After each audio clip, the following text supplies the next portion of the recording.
Uy, gwapo naman ng baby yan. Jago. So, ayan guys. Layla, Jano. How does he look? So,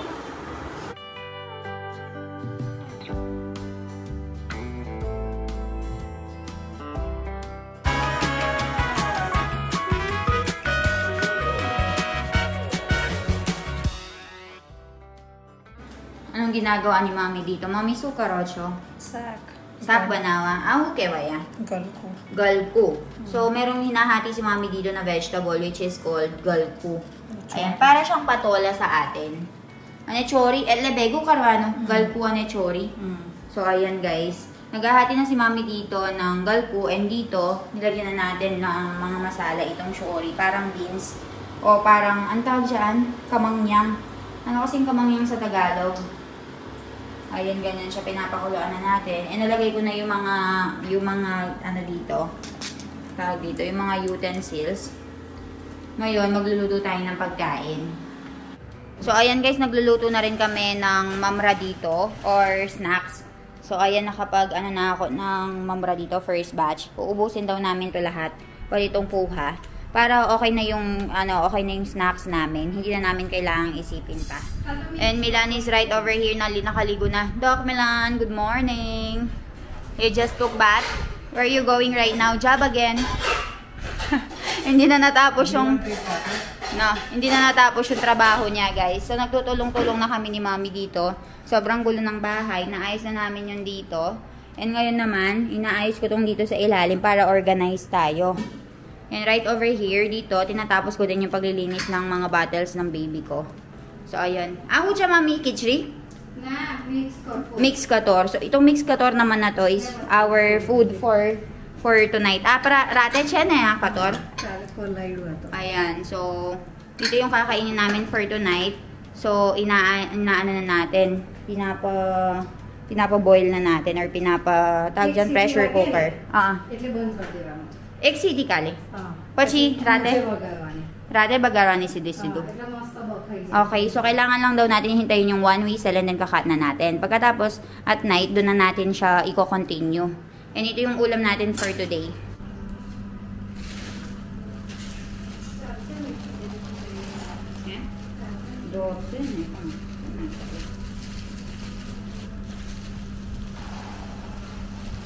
Guys, nabasa kami kasi bilang umulan. Kinuha namin lahat yung mga damit. Yung nakasampay. Tinatapos ko lang to. Ito naman kasi guys, madali lang naman siya. Ilalagay mo lang naman siya sa microwave oven. So, habang meron akong ginagawang trabaho, sinisilin ko na. Para hindi na natin siya pinoproblema pa, diba? So, natatapos na siya. Ayan guys, nandito kami ngayon sa Rajpit La kasi magpapa-photoshoot tayo for the baby. Ayan si Doc Milan. Not just baby's photoshoot. We have so many agenda. Ang dami naming agenda for today. And even though merong duty si Milan sa hospital, he is here. Ayan, walang patient. And nandito, Jano Foy. Hi! And our baby sleeping. Iwan! Sarap ng tulog ng baby namin.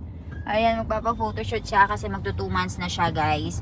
Magpapa-photoshoot tayo every month. So, for today, guys, sobrang dami naming agenda. Unang-una is kailangan naming magpa-notarize ng mga documents kasi mag-aasikaso kami ng OCI namin. Ayun, hinahabol namin na matapos yung OCI ko bago kami bumalik ng Philippines para hindi na ako laging kumukuha ng visa. Tapos, meron ding appointment si Ivan sa passport niya. So, around 2 o'clock, doon kami magpupunta. Pero tapusin muna namin lahat ng mga dapat tapusin like yung notarization, yung photocopy, mga print, ganyan, yung mga affidavit. And then, pupunta kami doon. Tapos, huli na yung photoshoot. So, sinabay-sabay na namin. Buti na lang, busog na ang baby. Tulog-tulog na lang siya. So, while we are doing all those things, matutulog siya. And then, kapag passport time na, doon siya gigising. Mahihirapan yan kami kasi kailangan namin ng photo niya na naka ano yung mata, nakamulat kasi bawal daw yung nakapikit. So ayun guys, balitaan ko kayo sa mga kaganapan later. Ang pangit naman dito kasi guys, mahirap maghanap ng parking space. Sobrang secluded ng area. Ayan na. Ayan, nandito kami guys sa notary office. Magpapa-print kami ng notary na ginawa ko.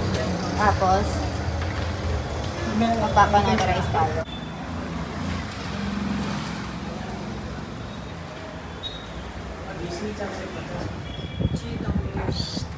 Jago siya, may jago. May jago, jago siya.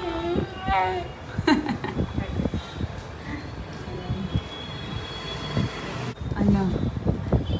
Naiinitan ka? You feel very hot? You will do your passport today. Yes, anak. You'll do your passport today, no?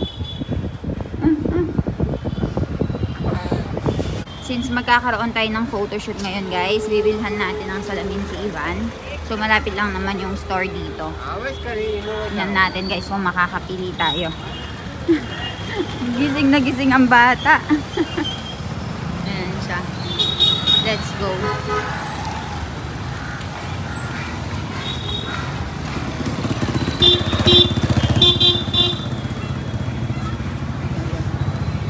Ayan, ito yung tindahan, guys. Photoshoot kasi tayo.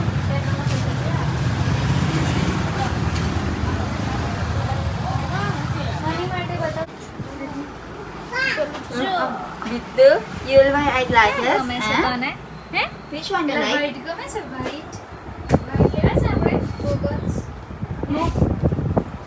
Which one you like? Which one you like, Beta? That one. That one. No.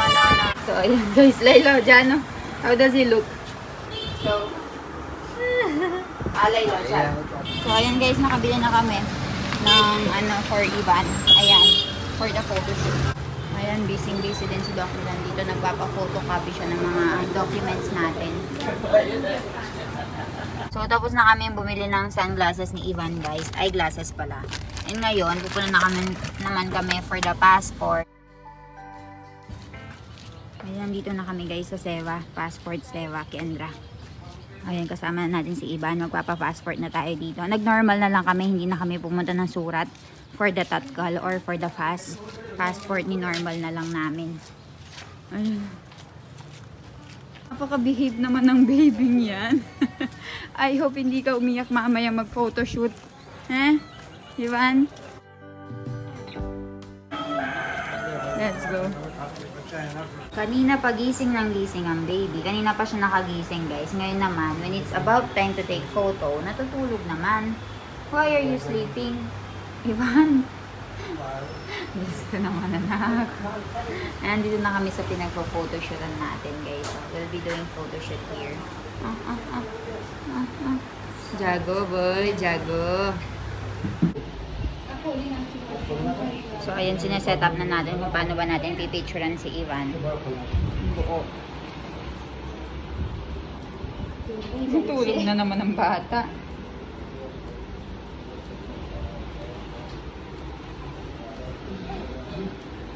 Open natin siyang buo, guys.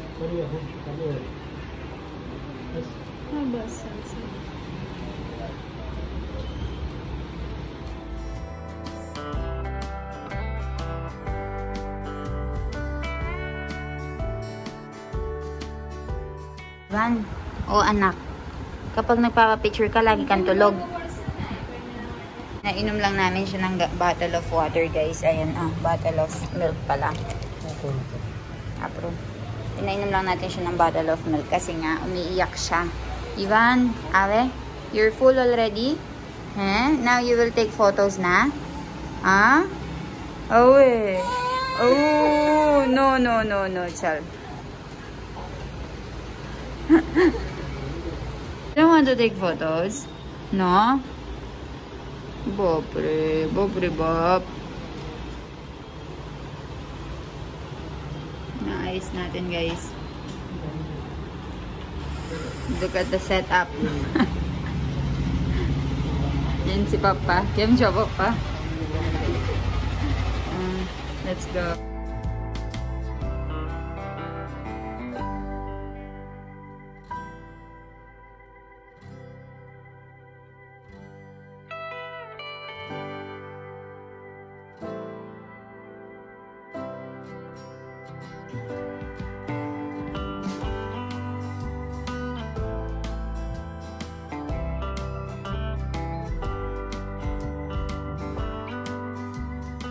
Pinipicturean siya.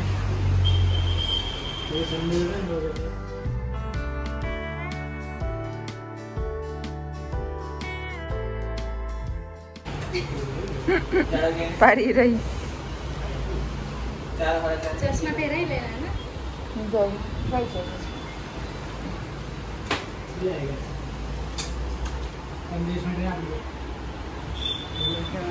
Sunglasses na binili natin.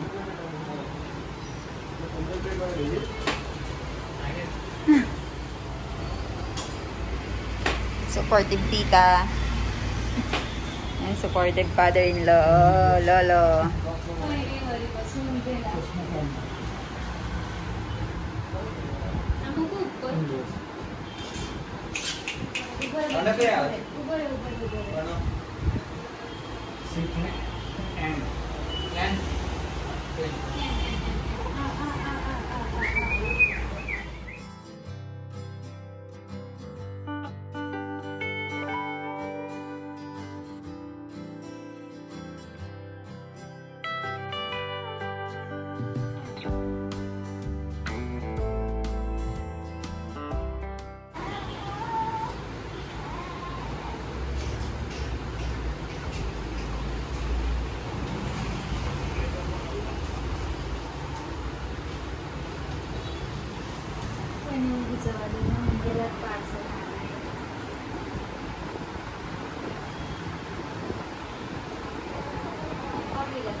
Sige, Chashmah.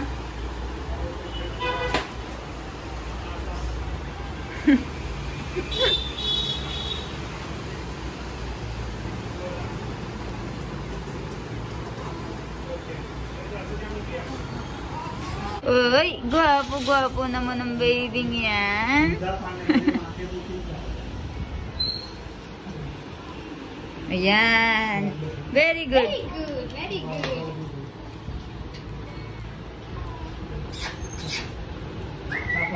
Bas. Oh, bapre. Ayaw umalis ni Doc Milan. Why you don't want to go, Milan? Yeah? Why you don't want to go? I'm playing kasi. I'm playing kasi. Show Ivan. Ivan is on night dress na. Ivan. Oy, oy. Ivan. Ano, anak? What happened? Good evening. Good evening, tita and tito. Oh, good evening, tita and tito daw. Psst. Oy, ganda-ganda naman ng damit ng baby kong yan. Very, very ganda naman. Filipino cloth kasi. Ayan, binili ko yun sa Pilipinas, guys. O, ganda, di ba? White. Ayan eh. Ayan eh. Mar, Papa, Mar. Mar. Mar. Mar.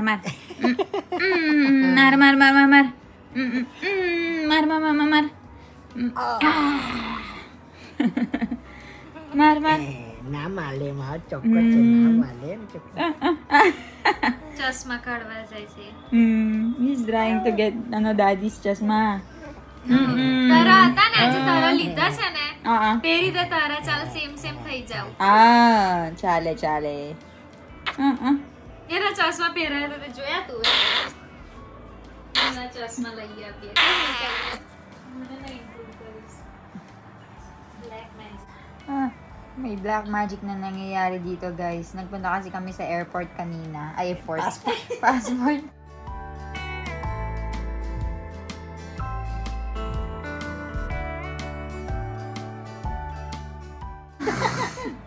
Nagpunta kasi kami dun sa may passport office kanina and tinitignan nila si Ivan. So, baka daw mabate.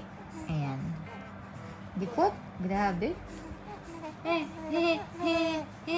Guys, nakauwi na kami and for today, nakapag-photoshoot na si Ivan. Bukas kasi magto 2 months na siya. So, every month, talagang nag-set kami ng specific time para nga makapag-photoshoot siya. And then, gagawa tayo ng album kapag 1-year-old na siya para meron tayong remembrance. Kasi natatandaan ko nung bata ako, parang wala yata akong maalalang mga photos ko kasi parang syempre bata-bata pa tayo noon, hindi pa uso masyado yung digital. Tapos yung parang wala kaming sistema ng ng photoshoot na ganyan, lalo na sa family namin. So ayun, gusto ko yung anak ko magkaroon siya ng memories, and kapag pagtanda niya, makikita niya yung mga photos niya, and maging thankful siya na, thank you kay mommy and daddy kasi pinicturean nila ako ng bata ako, nakikita ko yung paglaki ko, ganun. Wala lang, trip lang namin guys actually. Hindi ko alam kung trip nyo rin yung ganun, pero sa amin gusto namin monthly nga photoshoot, and sana mapanindigan namin. And kanina rin pala guys, nagpunta kami sa notary public, like dun sa may nagnonotaryo, para nga ipanotarize na yung mga affidavit na hinihingi sa akin. Kasi nga, sabi ko nga sa inyo, nag-aayos na ako ng OCI ko. So, yung OCI na yun guys, kailangan ko yun para hindi na ako kumuha ng visa dito sa India. Kasi nakakapagod ding mag-ready ng mga requirements. Tapos, kailangan mo nga siyang i-update every 1 year. Kailangan mong mag-renew ng visa mo every 1 year. So, kapag meron ka ng OCI card na ganun, or parang PR, permanent residency, ganun, hindi mo na kailangan pang mag-renew ng visa mo. So, talagang kinukuha ko yun. And, makukuha mo lang yung OCI na yun once 2 years ka na nakasal sa Indiano. And dito sa India, meron silang meron pang additional rule na dapat 6 months kang nagstay dito sa India ng tuloy-tuloy. Kaya hinihingi din yung last arrival stamp ko. Tapos ayun, after no, napunta kami dun sa may passport Seva Kendra, which dito lang sa lugar namin sa Rajpipla. Pero parang nagkaroon din ng problema, and pupunta din kami dun sa may surat kasi nga foreigner nga ako. So there will be queries, there will be questions sa kasi nga hindi nga ako Indian. Kung Indian lang ako, saglit lang 'yon. Pero pupunta daw kami doon sa may mismong surat kung saan kami pumunta ni Milan ng mga nakaraang araw. Punta ulit kami doon and i-verify namin. Tapos magtatanong daw sila ng mga queries sa amin doon. Ang mga questions. Tapos after nun, dumiretso nga kami sa may pinag-photoshootan. And then, ayun, nagpa-photoshoot kami kay Ivan. Ang pangit lang dito sa lugar namin, guys, hindi siya katulad sa Pilipinas. 'Di ba sa Philippines talagang pabonggahan yung mga photoshoots natin. Dito sa lugar namin, kasi nga nasa village kami, wala silang mga gamit-gamit pang photoshoot. Hindi naman pwedeng mabiyahe kami ng tigda 2 oras, guys, every now and then para lang makapag-photoshoot. So, pinagtsatsagaan na lang namin yung nandirito. So, papakita ko sa inyo yung mga final result ng mga photos ni Ivan once na nakuha ko na dun sa may photographer. So, ayun lang yung update for today, guys. Tingnan natin kung ano yung mga kaganapan bukas. Mag-celebrate tayo ng 2nd month ni Ivan. So, ayan. I'll see you all tomorrow. Bye-bye.